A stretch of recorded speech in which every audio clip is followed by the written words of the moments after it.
This is Work From Home, the podcast that helps you stay connected, productive and sane while working remotely. I'm Harry, and one of the questions or one of the things that comes up most often from people that write in and listen to the show is that they want to hear from other people, you know, real stories of remote work and kind of transitioning from the office into working from home. And so today we're joined by a real person, luckily. Michael Bird is the digital marketing manager at HPE UK and I, which is a nice long job title. Hello. Hello. Thank you for the intro. Yeah, well, thank you for joining us. We've known each other for a while. We've worked on some podcasts together at a couple of different companies you've worked for. But right now, you're just a human being that's kind of transitioned from one style of working to another one, and we thought you'd be a really awesome person to kind of chat to about that experience.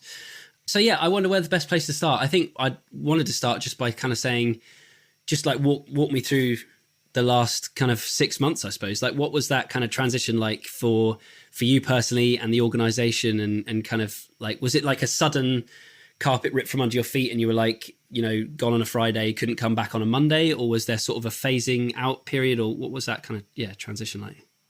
Yeah, so we were actually at like a team building event, and we got the email to say, don't return back to the office unless absolutely necessary. And it was quite a shock. But yeah, so from then on, it was pretty much work from home. But I think before that, like, HPE is a... Sorry, I don't want to interrupt, but were you like on a laptop already then? So you could already kind of come, you didn't need to go back and like get anything. No, fine. I think everyone kind of suspected something might be happening because, you know, the world of COVID was accelerating quite quickly. But HPE are a very global company. Everyone has the capability to work from home. And that was one of the things that when I joined the company was like, yeah, this is part of the culture. So actually I had already kind of made my work from home setup. I kind of tricked it out, I think is what the kids say, before Christmas last year, because I kind of was like, if I'm going to be working from home 1 or 2 days a week, I want to make sure I've got, you know, a really comfortable chair, some good screens, a way to dock my laptop, you know, a nice Sonos speaker, nice desk, you know, all of that stuff, because I just thought, like, I don't want to get a dodgy back. I don't want to get dodgy eyes. So you were already planning at the end of kind of 2019 to be working a couple of days a week at home. Like, so why were you sort of moving in that direction? Because presumably it wasn't required by HP that you work from home 2 days a week. No. So where I was at before, the culture of the company was everyone should be in the office 5 days a week, 9 till 5 or 9 till 6. And that was pretty much it. So I had come from a culture where it was be in the office because you want to be able to interact with the people around you, your team and everything, which was fantastic. I loved it. I really loved it, especially when I was much earlier in my career and I was learning from the people around me. I was bouncing ideas off and I could really, really see the benefits of that. I think the major downside was if anyone brought in a cold, the whole office would then have a cold. So that was the major downside. When I moved to HPE, when I sat down with my boss, she basically said, you know, it's a flexible working culture. In fact, I don't even think we had enough desks for everyone. I was very lucky to have a named desk, but I find that I found myself wanting to try and those days that I was in the office, use those for collaborating with my team, and those days that I wasn't in the office to use to kind of knuckle down and get on with kind of the more admin intensive work that I wouldn't necessarily need to be interacting with people. It was just like a case of, you know, going through an Excel spreadsheet or building a PowerPoint deck. Actually being at home, being in the office doesn't really matter where you're at.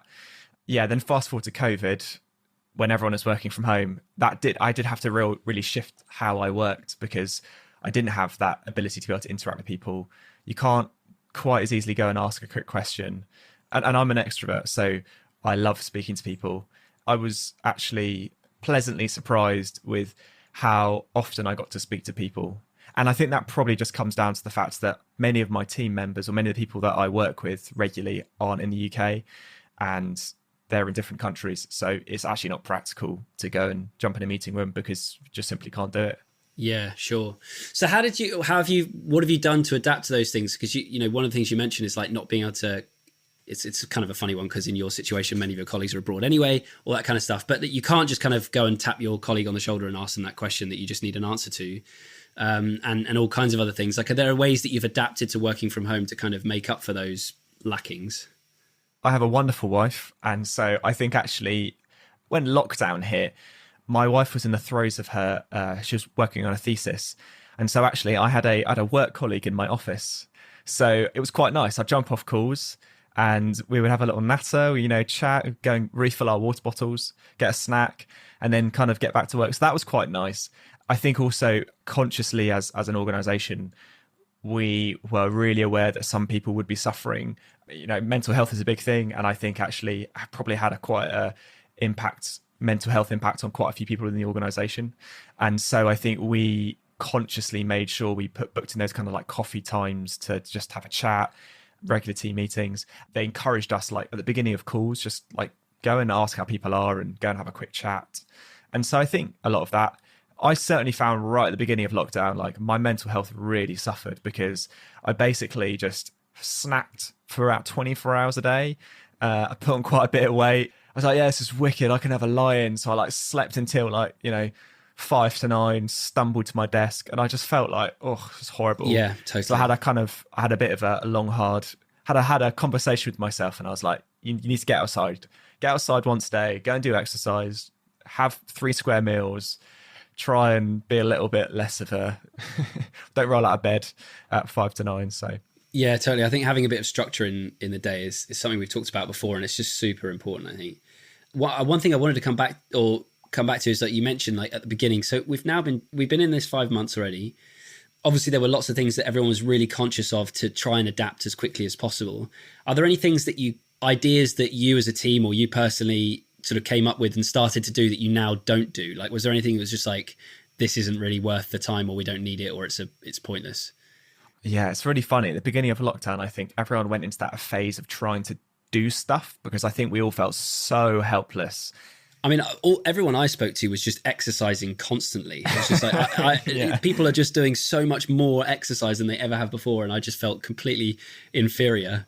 This is not supposed to be a humble brag, but I have literally never been fitter. Yeah, right. I'm exercising. This is what so I keep much. hearing from everybody. Is like I'm sitting here eating digestives all day, and like I've got visions of you like out running marathons. It's just not fair. I mean, I'm lucky. I haven't really got any. I haven't got any children. Haven't really got any responsibilities, so I can wake up at 6:30 and go for a run.